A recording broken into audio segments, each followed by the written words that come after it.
Hi, this is Robert Clickybeard with the Commercial Landscaper Podcast. We're going to take about 30 minutes of your life to deliver some amazing content from accomplished leaders, business owners, to provide you some great Ironman mindsets to help you scale your business, to become a better leader and push yourself out of a comfort zone into something that's going to stretch you. We hope you really enjoy these shows and encourage you to like and share with your friends, your network, family members. Try and get a wider audience and improve our industry. On each show, I'm going to try and pull out one type of Ironman mindset, insight that you can take back to your business. And if you're implementing one insight every single week or all the shows, then it's going to make a dramatic improvement to your business. Super excited as well to share that we're partnering up with Boss Business Management Software, which is the ultimate cloud-based solution providing comprehensive insights and tools to optimize performance. Join the Boss community today and transform your business so you too can say, my boss is working for me. Cheers, everyone. Hi, this is Robert Clickybeard with the Commercial Landscaper Podcast. Really excited today to be joined by Brett Stoehr. Brett, really thanks. Really appreciate you joining me today. Happy to be here. Thanks for having me. So, Brett, just so our audience gets to know a little bit about your background, just tell us a little bit about you, your background, how you're involved in the landscape industry. That would be great. Yeah, I'm happy to. So I'm a vice president on the investment team at Unity Partners, which is a private equity firm that focuses on people-based services businesses. So everything we do will be some type of people-based service. We broadly segment that into residential, commercial, industrial services, and professional services. So I focus exclusively on the residential and commercial and industrial space. In terms of personal background, grew up in Houston, Texas. I grew up in a family of entrepreneurs. Started my first job was in residential remodel and construction with my uncle. So always thought that I would be a contractor or start a contracting business of some kind. Studied finance at Texas A&M University. Really learned that if I go to the finance route, I get to work with multiple management teams and see how great operators have built great businesses. So I started in investment banking after college, spent 2 years there, ultimately knew I wanted to become an investor and work directly with management teams as a partner. So I flipped over to private equity and joined that in 2018. So I've spent the last 6 or 7 years investing in services businesses. So excited to be here and talk about why we love the landscaping industry, why we love service-based businesses, and happy to share more. Awesome. Well, thank you for that background. Tell us a little bit about what made the landscape industry, the green industry, sort of attractive. Just interested to hear that. Yeah, it's a really large, fragmented market with essential recurring services. That's kind of the summary punchline. So if you look at demand, it's people need the service. Grass grows, you got to take care of it. People want to beautify their properties. There's jobs there. And then on the margin side, it has healthy margins. You see gross margins that are 40, 50, 60, 70%, depending on the type of service. There's multiple services you can offer to accelerate organic growth. And the result of that is really good, profitable organic growth in a fragmented industry where you can supercharge that growth through M&A. So I think investors look at it and say it's a recession resilient market with good growth prospects, a lot of good leaders in the industry to partner with. I think private equity interest will only accelerate in this market. When you start looking at this industry, I mean, obviously there's so many different parts of it between, residential, commercial, maintenance, construction, snow. How did you analyze that piece of it just to sort of maybe make your first investment? What was your deal box? What did it look like? So there's always a balance between how recurring it is and usually the margin you generate and how essential it is. So we look for opportunities that are either essential or recurring. So on the essential side, you have commercial landscape maintenance that has to be done. On the recurring side, you have lawn care, like specialty applications and treatments. That's very recurring because people sign up for seasonal programs.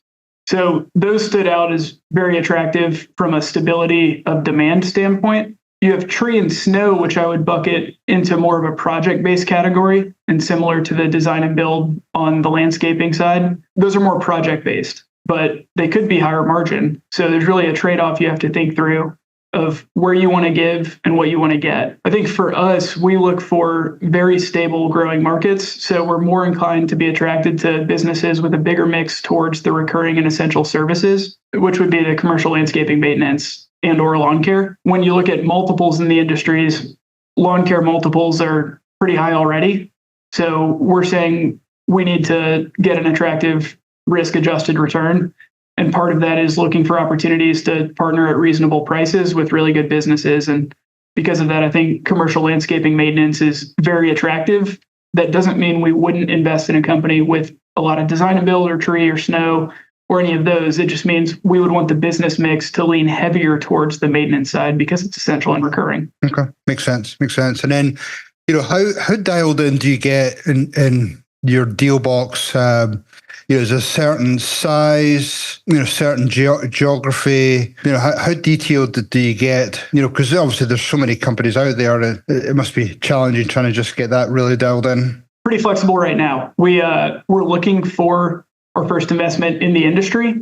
So because of that, we're looking broadly geographically, and in terms of size, pretty flexible. What we won't settle on is having an ambitious leader in charge. We need a great leader to run the business. We want a great management team who's excited about partnering with us to continue growing the business. And there's really two ways to do that. One way we're interested in is finding a large platform of scale that is already a platform company that's kind of proven the growth trajectory and proven they can do it.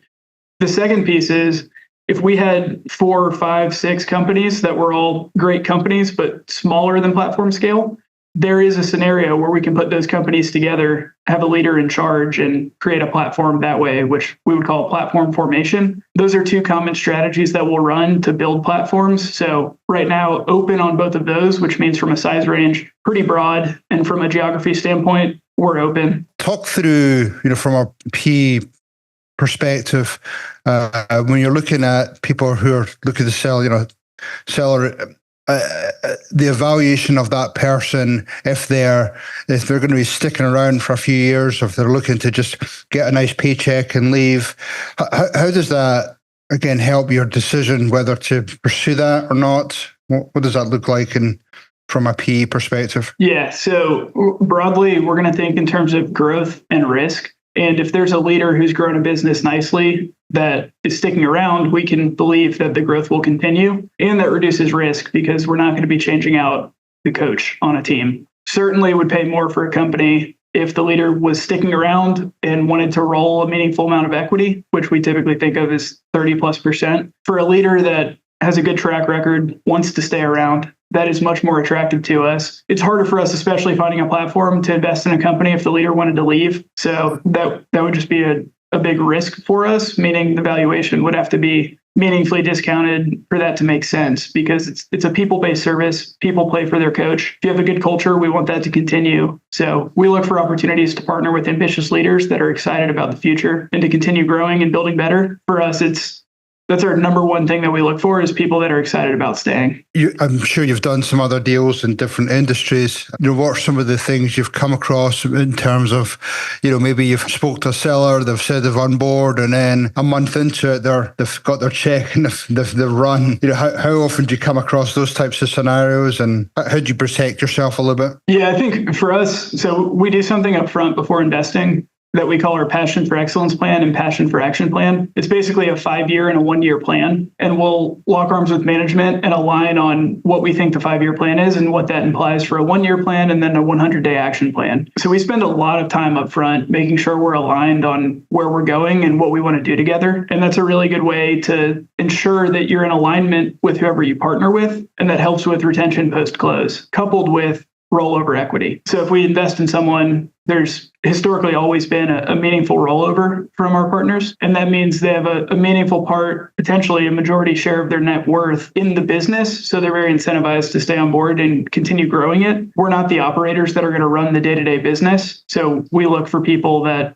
want to stay involved. We spend a lot of time betting that up front. So thankfully, in all of our situations, we're still led by the same companies or the same leadership teams we partnered with. And it's because we invest that time up front to make sure we're aligned on our vision and values. Sometimes it's a totally different world. I remember when I sold, it was almost like taking the baby away from me. And it was really shocked to the system and definitely went through some emotional highs and lows to doing that. How do you deal with that with some of the deals you've already done and, maybe getting the passion back with the seller, maybe some other type of development so that they understand how to successfully work with a PE company? Yeah, definitely. And I think that goes back to the passion plans that we spend a lot of time working through with management. Like, we will get so granular as to how many people and what position are we going to hire in year 1, 2, 3, 4, and 5, and what technology system are we going to use. So we let management develop the plan that they say, this is what I get excited about. There's rarely a situation, there hasn't been a situation where we would look at our plan and say, it's different than your plan, do our plan. So we look for people that have their own vision. They can articulate a clear and compelling vision for the future, and they're excited to execute it. So it's very important to us that we align on that. And I think that's how we invest in companies where the founders are passionate about growing the business. And they don't lose that spark because it's their plan. It's what gets them excited. We're just providing the financial capital and thought partnership to help them go do that plan at a faster pace than what they could do on their own. So that's really how we go about keeping that spark alive. It's their plan that they're already excited about. And we say, let us help you run as fast as you possibly can to get that. You probably come across situations where, seller, is getting towards that sort of retirement age, was super passionate about landscaping or, just being out there, but has lost some of that passion, maybe struggled with the technology and innovation piece just because they've still been pretty much working in the business. How do you help someone like that where you obviously you want them to be on for a couple of years, 2 or 3 more years, but really struggling with that technology knowledge or just trying to grasp that gathering of data and using that data to your advantage? Yeah, definitely. So that is a common situation that we'll come across when we evaluate opportunities. And it definitely makes sense that at some point in time, you say, look, I want to go spend more time with my family or travel the world or do whatever you want to do. So that is something that, we have empathy for it. We understand it. And what we would do in that situation is work with the team before investing to say, who's your second bench of leadership? Who would be the people that you would say, that person is a great leader. We should appoint them as CEO when I step back or a COO when I step back, and come up with a transition plan over time. Typically, we'd want it to be, as you pointed out, 2, 3, 4 years so that we can ensure whoever the next in line is has time to learn from the current leader. And there's a really smooth transition in that place. And there's also a situation where, the leader might say, there's not a clear successor in this business. So in all of our businesses we've invested in, we typically build the executive team around the existing leadership team. So most companies that we've invested in don't have someone leading HR, or they might not have a CFO. So it's common for us to go find executives to bring in and augment the team. And in that situation, we would say, okay, let's go find somebody that could become the platform CEO in that situation. Let them work with you for a year, 2 years, and then you can start to step back, probably get promoted to chairman of the board or something. It's a common transition you'll see in private equity platforms as the CEO steps out. So it's really just aligning on the transition plan and making sure we give ample time for the next person to learn, so it's a smooth transition. You brought up a good question around that transition to, maybe their second or third in command. Maybe they've had, somewhat maybe per se a leadership team that people have been promoted because of maybe being good at, maybe an account manager or ops manager, but they've never really been given any, sort of formal training, never really been exposed to some of the financials. How do you then go in to evaluate those people and determine who are the future leaders and, identify maybe some of those weak areas and do some type of development or reviews? Yeah, no, I think that's a really big area that we would spend a lot of time diligencing. I think my gut goes to, and people are going to have different philosophies on it, but my gut goes to the Marines always say, be 100% fast and 70% right. And it's that idea of let someone be an owner, act like an owner, and own the outcome of the decisions they make. Let them make the decision. If you make a bad decision, we can correct that. If we never give them the opportunity to make decisions, they won't step into a platform CEO spot and know how to make decisions. So I think it starts with delegating and just honestly assessing, will this person make decisions like an owner?